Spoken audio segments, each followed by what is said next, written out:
Introducing subclade branch EM329. EM329 is a subclade or branch of EV38. This means that EM329 is a descendant of EV38. All individuals who belong to the subgroup or branch EM329 descend from EV38. Before discussing EM329, it is important that we establish what Israelite tribe EV38 represents. EV38 and its subclade EM329 falls under the umbrella of the EM2 haplogroup, which is the patriarch Jacob. EV38 is associated with the house of Manasseh and Ephraim. Their mother is an Egyptian woman named Asenath, according to biblical records. See Genesis 41:45. Being from the true house of Ephraim myself, it is important that I demonstrate how we now have the means to identify our genetic lineage and gather ourselves according to our ancestral tribes using genetic science. No more relying on pseudo-religious charts and Eurocentric interpretations. The Most High has made it possible for any committed Israelite to research genetic data and know for certain what tribe they are from. In 2009, archaeologists excavating at the site of Tel Megiddo discovered a skeleton that they believe to be that of King Josiah. King Josiah was a 7th century BC king of Judah who is known for his religious reforms. The skeleton was found with a number of artifacts that suggest that it was indeed King Josiah, including a royal seal that states, Josiah, king of Judah. According to the Bible, King Josiah was indeed from the tribe of Manasseh. The biblical account in 2 Kings 22 verse 1 states that Josiah's father was Ammon, who was the son of Manasseh. As stated, Manasseh and Ephraim were born to Joseph by an Egyptian woman. Our ancestor Asenath contributed to the male genetic markers of both her sons by way of autosomal DNA. However, it was by the God of Jacob that a blessing made the boys distinctive pedigrees within the tribes of Israel. See Genesis chapter 48. Both Ephraim and Manasseh were considered half-tribes until the ingrafting of the wild root by the redemptive work of our HaMashiach. See Romans chapter 11 verses 11 through 31. Moving along, DNA analysis was performed by a team of researchers led by Dr. Israel Finkelstein of Tel Aviv University.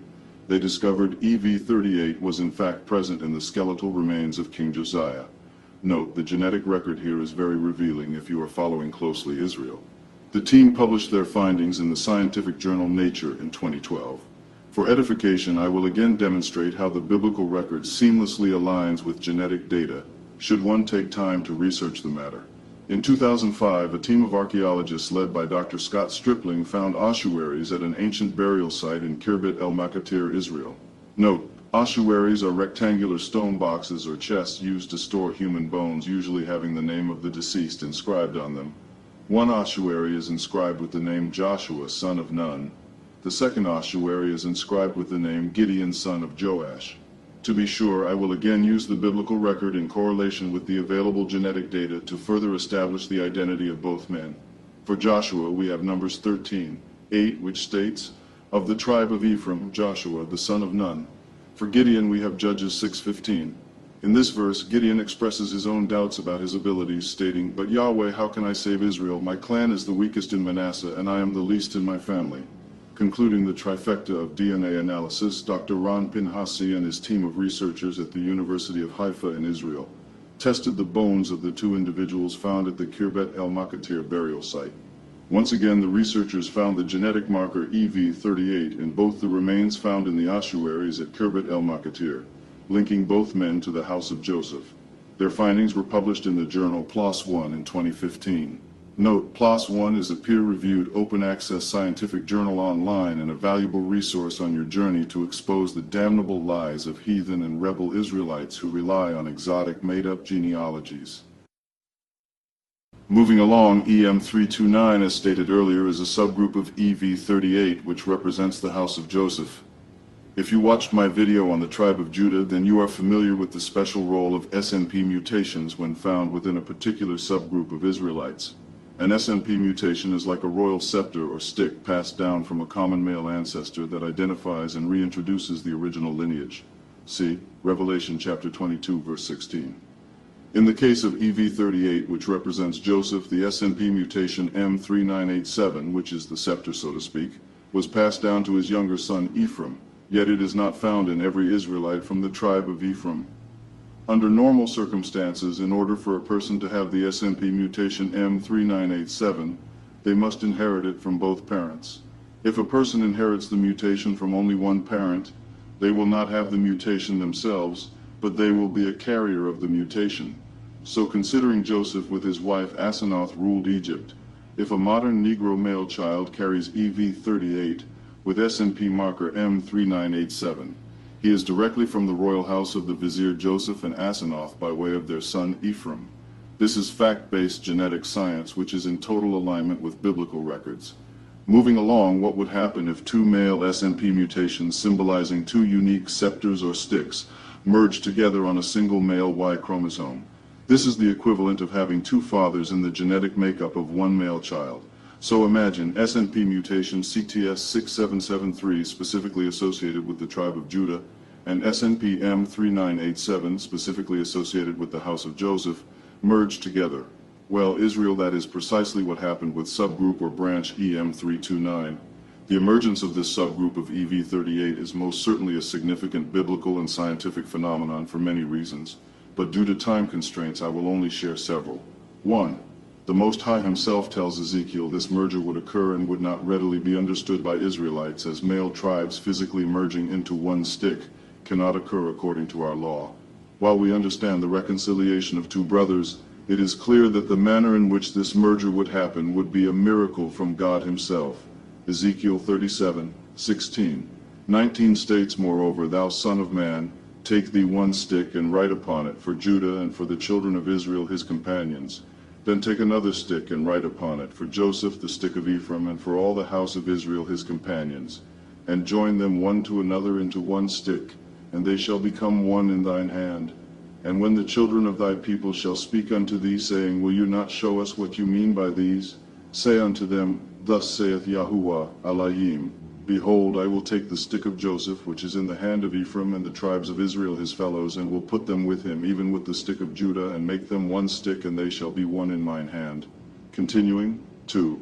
EM329 is unusual, as it could not have occurred through intermarriage between the two tribes. In EM329, the two male SNP mutations, or scepters if you will, from Judah and Ephraim, merge to make up a new and unique SNP mutation. Unlike when both SNP mutations are in their respective tribes alone, the new EM329 does not need the contribution of genetic material from the mother in its composition. As geneticist, Dr. Michael Hammer of the University of Arizona explains, this is very odd because these two lineages were probably separated for thousands of years. PBS 2008. Hammer goes on to state that there's really no precedent for this in the genetic record. PBS 2008. 3. EM329 was found in high frequencies among Qumran remains, where the Dead Sea Scrolls were discovered. It was also found in Galilee remains of possible followers related to John the Baptist and Jesus of Nazareth. National Geographic 2008. The phenomenon of the SNP markers CTS6773 and M3987 merging to form EM329 is a scientific phenomenon that has baffled scholars from various fields for years. According to Dr. Karl Skorecki of the Technion Israel Institute of Technology, this represents a miracle of the highest magnitude in terms of the genetic record. Discovery Channel 2008.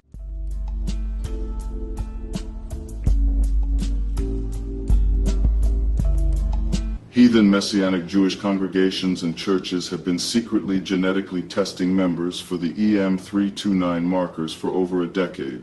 You see, Israel, contrary to popular belief among black people, heathen are well aware that the concept of the ingrafting of Gentiles in Romans 11:17-24 is referring to the northern tribes who were taken captive in 722 BCE.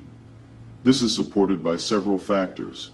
First, the passage itself uses the analogy of an olive tree, which was a common symbol for the nation of Israel.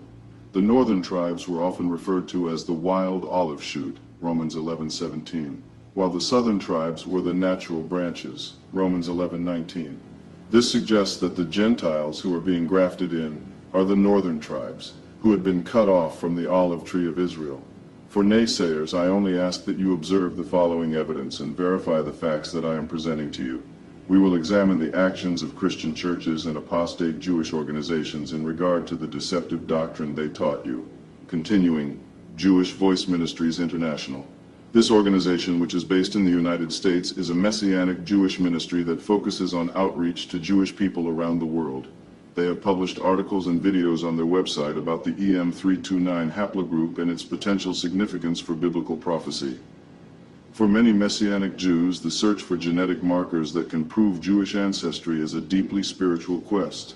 They believe that the discovery of the rare EM329 haplogroup in Israel could provide powerful evidence for the biblical prophecies of the restoration of the tribes of Israel and the coming of the Messiah. Source: The Times of Israel. Messianic Jews search for genetic clues to ancestry prophecy. May 29, 2018. The Tiferet Yeshua congregation in Tel Aviv is a Messianic Jewish congregation in Israel. In 2012, they conducted a genetic study of their members to investigate their ancestry and explore the possibility of a genetic link to the biblical tribes of Israel. According to an article published in the Jerusalem Post, the leader of the congregation, David Zadok, stated that the study found that no one carried the EM329 haplogroup. Nehemiah Gordon, an American-Israeli Jewish scholar, has also discussed the discovery of the EM329 haplogroup in relation to the prophecy in Ezekiel 37:17. In a blog post on his website in 2019, Gordon discusses the significance of the EM329 haplogroup and suggests that it could represent a joining of the tribes of Judah and Ephraim. Source: Nehemiah's Wall, The Two Sticks, Genetics and Ezekiel's Prophecy, August 26, 2019. Rabbi Tuli Weiss, an American-Israeli Orthodox Jewish rabbi, has also made reference to the discovery of the EM329 haplogroup in relation to the prophecy in Ezekiel 37:17. In an article published on his website in 2018, Weiss discusses the significance of the EM329 haplogroup and suggests that it could represent a reunification of the tribes of Judah and Ephraim. Source: Breaking Israel News. Messianic Jews search for genetic markers to prove Jewish ancestry, May 23, 2018. Here is a list of over a dozen U.S. Christian congregations of various denominations that have tested their members for the EM329 haplogroup. Bethel Church in Redding, California. Grace Chapel in Arvada, Colorado.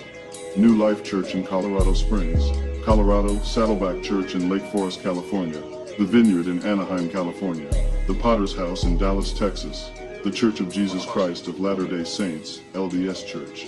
The United Church of Christ, the Presbyterian Church, the Evangelical Lutheran Church in America, the Episcopal Church.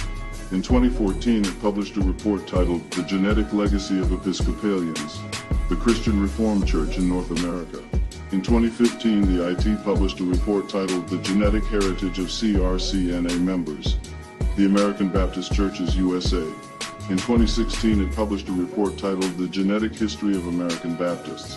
In conclusion, none of these churches reported the presence of EM329 among its heathen members from various nations. A study published in the journal Human Genetics in 2018 found that only about 0.2% of Jewish citizens in Israel carry the EM329 haplogroup, and that is due to the diaspora population of Israelites from the US and Ethiopia that have returned to Israel before the appointed time. Ask yourself, why are all these denominations looking for a specific Israelite genetic marker if they truly believe there is no difference between Jew nor Greek? See Galatians 3:28. Why didn't these various organizations notify their black counterparts that there was a dramatic shift in heathen church theology? Why didn't these congregations alert black ministers that Gentiles in the Gospels are referring to the northern tribes of Israel, and that they are testing their members for specific genetic markers of Israelites? Why hasn't any of these religious organizations explained to Negro populations that all the Israelite genetic markers, including EM329, are associated with the 12 tribes of Israel and are exclusively associated with haplogroup EM2? I know why. The question is, do you, Israel?